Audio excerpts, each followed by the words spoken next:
Javan Ferreira, pastor e psicanalista, trazendo a você mais um conteúdo da série Autoestima Saudável. Uma série que se propõe a entregar conteúdos que nos favoreçam emocionalmente, nos fortalecendo para que tenhamos equilíbrio, especialmente nesse tempo de adversidades e muitas tensões. Hoje vamos falar sobre o luto, uma experiência de dor e sofrimento que ressignifica a vida. Oportunidade para que nos movamos em empatia, compaixão e graça, apoiando a pessoa enlutada. Falar de luto é falar de morte, um tema difícil a todos nós. E quem não foi afetado em algum momento pela perda de um amigo, um parente e um familiar? Mas devemos ter em mente que durante o luto nós vamos reagir conforme os nossos vínculos e afinidades com a pessoa que partiu. Nossas crenças e o estado que nos encontramos quando o evento morte acontece fazem muita diferença para que o luto seja vivenciado sem tanta dor, sem tanto sofrimento, com mais serenidade, apesar da situação que não é favorável, não é confortável. Por exemplo, na fé cristã bíblica, a morte não é o fim, e sim é um dia especial de entrada em estado de espera diante de Deus, até o dia da ressurreição final, quando aqueles que morreram em Cristo vão ressuscitar em um corpo incorruptível, ou seja, que não morre mais. Um corpo que venceu a morte, a semelhança da ressurreição de Jesus. E assim, esses ressurretos vão poder se reencontrar com seus entes queridos em Cristo para uma vida abundante de paz, alegria, de regozijo na comunhão com o Senhor. Gosto de pensar sobre luto a partir da perspectiva do rei Salomão. Observe o que ele nos diz no capítulo 7 de Eclesiastes, versos de 1 a 4. Um bom nome é melhor do que um perfume finíssimo, e o dia da morte é melhor do que o dia do nascimento. É melhor ir a uma casa onde há luto do que a uma casa em festa, pois a morte é o destino de todos. Os vivos devem levar isso a sério. A tristeza é melhor do que o riso, porque o rosto triste melhora o coração. O coração do sábio está na casa onde há luto, mas o dos tolos na casa da alegria. Olha a perspectiva de Salomão sobre luto. Ele vê o luto como uma oportunidade de reflexão sobre a vida, avaliando o que fizemos com esse bem maior que Deus nos deu, que é a vida, tendo em mente que a morte é inevitável, porque é o chamado de Deus à prestação de contas, e todos haveremos de prestar contas a Deus. Assim, para Salomão, a morte leva ao luto, e o luto leva à reflexão sobre a vida. E essa reflexão sobre a vida nos permite avaliar o que estamos fazendo com a vida. Mas, ao pensarmos sobre luto, o que chamamos de luto? Na verdade, chamamos de luto o estado emocional que se inicia no enfrentamento da dor da perda, indo da comunicação do óbito, quando sabemos que alguém nosso morreu, e daí se desencadeia uma série de sentimentos e comportamentos que nos abalam grandemente, e vamos vivendo isso até chegar o momento que reconhecemos a necessidade de uma reorganização da vida que segue. Então, trata-se de um processo psicológico de difícil e demorada adaptação. Período que a pessoa enlutada, ela é impactada pela dor, com tristeza, isolamento, sofrimento, tudo isso que deve ser considerado. Ela se recolhe, fica mais introspecta, ou seja, pensativa, precisando de tempo para processar a saudade e aceitar a realidade de que a pessoa amada, querida, partiu, e partiu para não mais voltar. O luto é tempo de amor e respeito, incondicionais à individualidade da pessoa enlutada. Situação que requer empatia, compaixão e graça, sentimentos, virtudes que são transformadas em ações concretas, objetivas, de apoio, de carinho, de cuidado à pessoa enlutada, que carece ser consolada e confortada.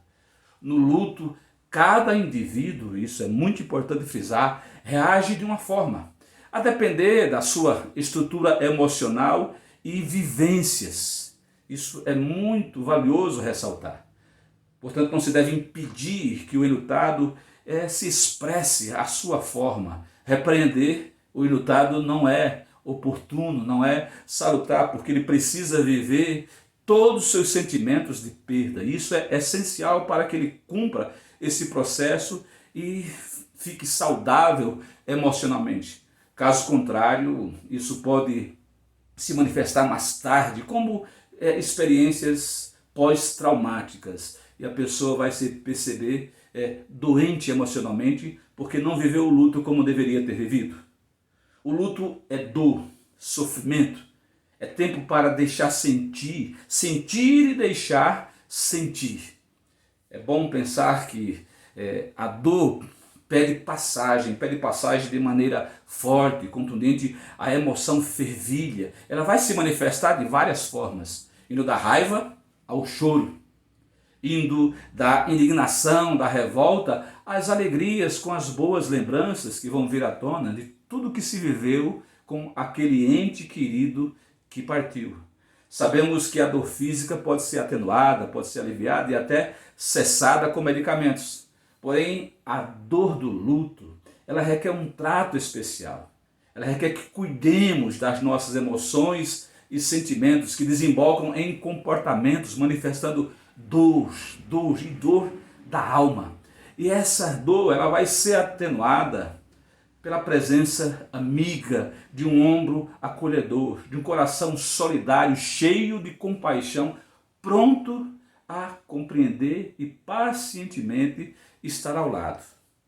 O luto, devemos ter em mente que vai além da experiência de eventos como morte, velório e sepultamento ou cremação. Na verdade, é um estado de espírito que, embora afete todos que tinham algum relacionamento com o falecido, o seu processo ele é individual, vivenciado um dia por vez, sem dia nem hora para acabar. Por isso, requer paciência, tolerância, companheirismo, a atenção daqueles que precisam, devem chorar com os que choram, e o enlutado está chorando, carente dessa presença, desse entendimento. O luto é uma experiência que se desenvolve conforme a nossa história, a história de cada um, segundo o nosso perfil, a realidade de cada pessoa. Por isso, falando no início, a necessidade de respeito. A nossa estrutura psíquica, ela que envolve corpo, emoções e psiquismo, ela foi abalada contundentemente, fortemente. E isso nos afetou de tal forma que vão vir sentimentos ruins, negativos, comportamentos punitivos, desencadeando transtornos. Portanto, essa é a hora de acolher, hora de amar, respeitar, compreender, ser paciente, usar de tolerância e principalmente de solidariedade, que é a compaixão, do ajudar, do caminhar proximamente com a pessoa enlutada, não desampará-la. No luto, o mundo à nossa volta parece continuar andando como se nada tivesse acontecido conosco. Parece que o mundo até acelerou mais, mas o nosso mundo não. Ele parou. Parece que nada anda em nós e que tem a ver conosco. Eis o impacto que a notícia morte causa na pessoa enlutada. É um efeito pancada na cabeça.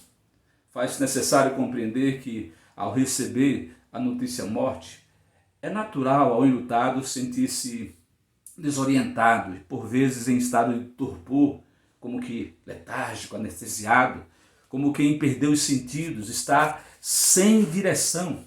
As suas falas são desconexas, diz coisa com coisa, nega a realidade que está vivendo, se isola. Mas tudo isso deve ser entendido como estratégias psíquicas de defesa do enlutado, se recusando a aceitar a trágica realidade da partida do seu ente querido. No luto, como lavas que emergem com toda a força de um vulcão em erupção, assim são as nossas emoções, as emoções do enlutado, se manifestando das formas mais variadas, como falamos, sentimentos, comportamentos intensos e extremos, por vezes desproporcionais ao olhar de quem está de fora, mas muito pouco mesmo, comparado à dor, ao sofrimento, à luta interior que o enlutado está vivendo por causa da perda do seu ente querido. É algo muito pesado, angustia, aperta o coração, gera desconforto e, por vezes, conduz em emoções, em sentimentos, o enlutado à depressão. E por falar em depressão, é muito valioso ter em mente, é bom considerar que o estágio depressivo no luto não é uma doença, embora inspire cuidados, atenção, mais proximidade daqueles que estão dando apoio à pessoa enlutada. É importante também observar no luto uma fase de barganha que está sempre presente no contexto do luto, e isso não pode ser ignorado. E deve-se ter um olhar atento também em função da fragilidade do enlutado aos aproveitadores de plantão que querem tirar vantagem por ocasião da fragilidade do enlutado, que tenta barganhar esperança, soluções, isso por culpa, porque ele acha que poderia ter feito algo mais para que o seu querido não morresse.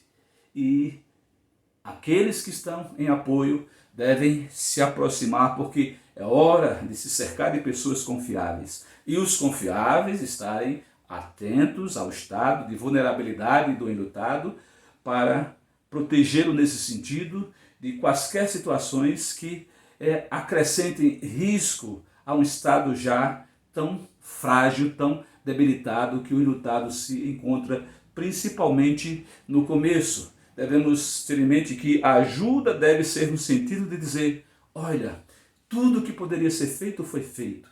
Você amou, você cuidou, você viveu tudo que foi possível para abençoar o seu ente querido. A morte não estava no seu controle, não lhe pertencia isso. Agora é olhar para essa realidade e agradecer o tempo que viveu com o enlutado. Você amou, você fez bem, e se deixar liberar de qualquer sentimento, de qualquer apego que vai lhe trazer mais dor, mais prejuízo. Mas isso não é uma conversa fácil, é um processo, é uma oportunidade que a situação pode favorecer a essa palavra de apoio, mas esse processo de barganha, ele dura por um tempo, depois o enlutado vai caindo na realidade e vai para um outro estágio que nós chamamos de reorganização da vida. No luto chega essa fase que é a vida pedindo passagem, a vida segue, apesar da dor e ainda com dor, porque a dor vai caminhar conosco sempre. E por vezes atenuada com a alegria que a saudade nos provoca, porque ela nos faz lembrar os bons momentos, momentos agradáveis que vivenciamos com aquele que partiu. E vale recordar, esse é um legado que nos abençoa e por vezes enxuga as nossas lágrimas. No tempo oportuno, no tempo próprio, o coração do enlutado vai acalmar. A pessoa que perdeu o seu ente querido começa a lidar com a perda com mais serenidade, com mais consciência da vida e se apercebe retomando o controle da sua vida para prosseguir a sua trajetória de bênção no mundo. A começar abençoando, fazendo bem aos seus entes queridos que continuam vivos e ao seu lado, amando e precisando ser amados também. E o enlutado vai se aperceber disso e vai retomando a sua vida, saindo daquela situação aprisionada que o luto lhe colocou, especialmente no seu momento mais crítico. É muito significativo essa presença ajudando o enlutado a sair dessa fase. É o tempo que o enlutado ele passa a considerar a experiência de luto como um aprendizado que vai lhe permitir ressignificar a vida, enxergando a vida de uma forma melhor e a si mesmo como uma pessoa melhor, vendo que de alguma forma aquele luto contribuiu para o seu crescimento pessoal, como gente em todos os seus aspectos, emocionais e psicológicos, a sua visão de mundo e do próximo, o significado da vida e vivê-la intensamente, da melhor maneira possível, se relacionando e amando como amou a pessoa que partiu. Penso nisso em lições quando o salmista nos diz, pensando no valor da vida, de cada dia que Deus permite viver, ele diz: ensina-nos a contar os nossos dias de tal maneira que alcancemos corações sábios. É essa reflexão que o enlutado passa a fazer e retomar o controle da vida para prosseguir vivendo, abençoando e agradecendo o tempo que Deus lhe deu de convivência significativa, importante, marcante com aquele que partiu e agora está na presença de Deus, esperando o tempo oportuno para se juntar com a pessoa enlutada que sofre e com todos os seus queridos. É esse conteúdo que nos propomos a partilhar com você.